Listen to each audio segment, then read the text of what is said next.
सर्वकाल स्मरणीय आचार्य महामंडलेश्वर अनंत श्री विभूषित जो गुरु सदगुरुदेव जी के चरणों में कोटि कोटि नमन। पूज्य महामंडलेश्वर आश्रम के संचालक श्री स्वामी ज्योतिर्मयानंद जी महाराज, इस गुरु पर्व के उपलक्ष्य में उपस्थित सभी संत वृंद, श्रद्धा रूपा माताओं बहनों एवं समस्त प्रिय भगवत प्रेमियों, गुरुचरण अनुरागियों, पहले ये था कि कहते सतगुरु की महिमा जान लो जो शांति चाहिए। सतगुरु की महिमा जान लो बस हो गया भजन। फिर ये बताया गया कि गुरु की महिमा प्रभु से भी अधिक है। और आज आपको सुनाया है कि गुरु की महिमा कोई भी नहीं जान सकता। गुरु की महिमा को कोई नहीं जान सकता। सब धरती कागज करो लेखनी सब बदराए, सात समुद्र की स्याही मछली करो तो भी गुरु गुण लिखा ना जाए। गुरु एक व्यापक तत्व है। गुरु केवल सत्योपदेशो ही चेत, जो व्यापक तत्व है, निर्गुण निराकार है, वही शिष्य का कल्याण करने के लिए शरीर धारण करके उपदेश देते हैं। हमें सत्य का अपने निज स्वरूप का बोध करवाते हैं। सतगुरु की सबसे बड़ी यही एक शिष्य के ऊपर कृपा है कि जो अपनी वाणी के द्वारा शिष्य का संशय, भ्रम, अज्ञान, अंधकार मिटा देते हैं और उसे अपने स्वरूप में स्थित करके जीवन मुक्त कर देते हैं। जब द्रवे दीन दयाल राघव साधु संगत पाइए, यही दर्श परस समागमानी पाप राशि नसाइए। ऐसे सद्गुरु, जब भगवान की कृपा होती है जीव के ऊपर, तो ऐसे संत महापुरुषों का सानिध्य हमें प्राप्त होता है। संसार की सबसे बड़ी कोई पूंजी है तो संत महापुरुषों का संग है। भगवान मानो जब किसी पर खुश होते हैं तो उसे संतों का संग दे देते हैं। संतों का दर्शन करने से संत दर्श जिमी पात पीटर ही, संतों के दर्शन करने से मनुष्य के पाप दूर होते हैं। और दर्शनों से भी 100 गुना फल, यदि संतों सद्गुरुओं के चरणों का स्पर्श मिल जाए, उससे भी 100 गुना अधिक फल है। संत महापुरुषों का सानिध्य मिल जाए, उससे भी अनंत गुना फल है कि ऐसे सद्गुरु की, संतों की सेवा का, उनकी आज्ञा पालन करने का सौभाग्य प्राप्त हो जाए तो मनुष्य का सहज कल्याण हो जाए। तो अपने आप को सौभाग्यशाली समझो। वस्तु कहीं ढूंढे कहीं भी दियावे हाथ, कहीं कबीर वस्तु तब पाइए जब विधि लीने साथ। कोई चीज कहाँ रखी है वो जिसको पता है, हमें उसकी आवश्यकता है, पर जिसको पता है तो बता देगा कि ये वस्तु जहाँ है। इसी तरह हमारा सुख, हमारी शांति, भक्ति, मुक्ति, ज्ञान, भगवान, कल्याण कहाँ है वो सद्गुरु बताते हैं। सद्गुरु बताते हैं। और गुरु चरणों में हम आने के अधिकारी कैसे होते हैं?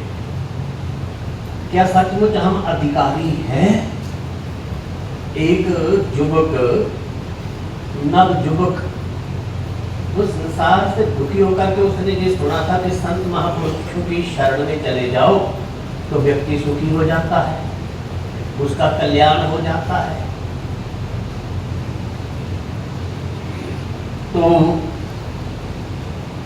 वो दीक्षा लेने के लिए गुरु जी की शरण में जा रहा है। आश्रम में पहुंच जाता है गुरु दीक्षा लेने के लिए, तो गुरु जी भी परीक्षा करते हैं। पहले गुरु जी परीक्षा करते थे, ऐसे नहीं दीक्षा दे देते थे, विशेष करके सन्यास की दीक्षा। झाड़ू पोछा करने वाली नेत्राणी से कहा तो वो जो आ रहा है तो उसके पास ऐसे जोर से झाड़ू देना, झाड़ू का स्पर्श उससे हो जाए, और सावधान रहना, वो तुम्हें मारने भी आ सकता है। उसने ऐसे ही किया। जैसे ही वो आश्रम में गुरु जी ने कहा कि नहाने जाओ, वो नहाने चला गया, तो लौट करके आया तो नेत्राणी को बताया, तो नेत्राणी जो है वो जोर जोर से झाड़ू देती है, धूल उड़ाती है, पास आता है तो झाड़ू उसके मुंह से छुपा देती है, और वो मारने दौड़ाव से तो उनकी है तो दिखता नहीं। फिर गुरु जी के पास पहुंचा, गुरु जी कहने लगे दीक्षा लेने आए हो और मारने जा रहे हो, अगली गुरु पूर्णिमा पे आना। तब तक गायत्री मंत्र का जाप किया करो। दूसरी बार अगली पूर्णिमा को फिर आया, गुरु जी ने कहा अच्छा नहा करके आ जाओ। वो नहाने चला गया तो गुरु जी ने कहा कि इस बार थोड़ा सा कूड़ा कचरा उसके ऊपर पड़ जाना चाहिए।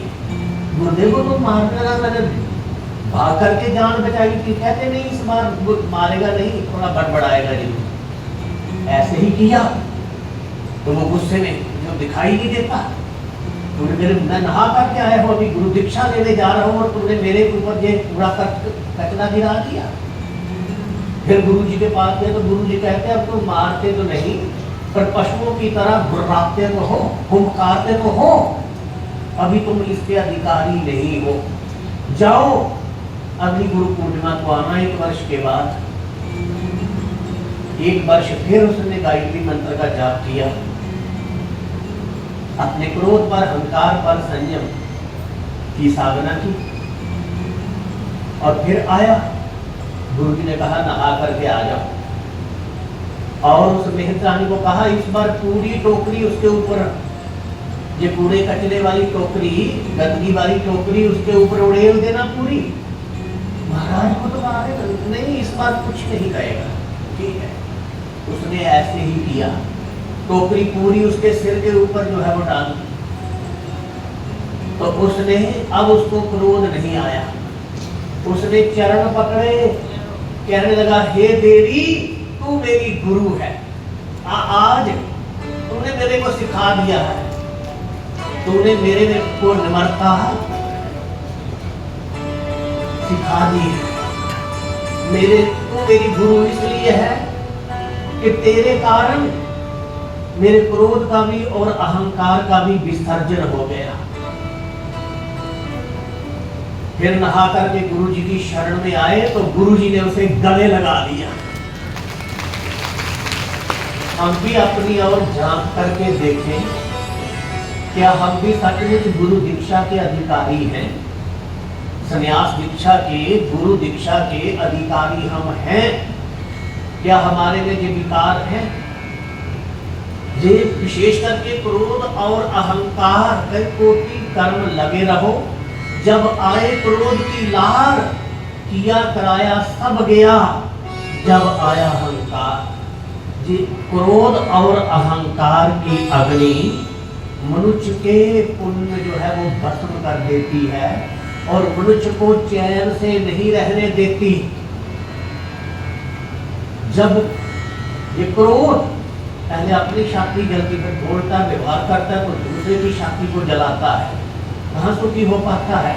और अहंकार, जब तक हम कुछ भी अपने आप को समझते हैं, ना तो ईश्वर प्राप्ति होने वाली है, ना ही मुक्ति की, मोक्ष की प्राप्ति होने वाली है। मिटा दे अपनी हस्ती को, यदि कुछ मर्तबा चाहे कि दाना खाक में मिलकर के बुरे गुलजार होता है। तो आओ कुछ ही क्षणों में हमें सदगुरु की अमृत वाणी, मीठी वाणी, कल्याणकारी वाणी ब्रह्मवाणी श्रवण करने का सौभाग्य प्राप्त होगा। गुरुदेव के दर्शन का भी, उनकी वाणी का भी। और गुरु जो नहीं लगते, ऐसे सदगुरु जो ही नहीं मिलते। हमने पहले ही कहा है कि भगवान की कृपा हो, जब पूर्व जन्म का हमारा कोई एक दो नहीं अनेक पुण्य हो, पुण्य पुंज बिनु मिले न संता। और जहां प्रभु की कृपा से ही ऐसे महापुरुष मिलते हैं। और धन्य है वो जीव जिन्हें सदगुरु के दर्शन करने का, उनके चरण में बैठने का, उन्हें अमृत, उनकी अमृतमयी वाणी श्रवण करने का और समझने का सौभाग्य प्राप्त होता है।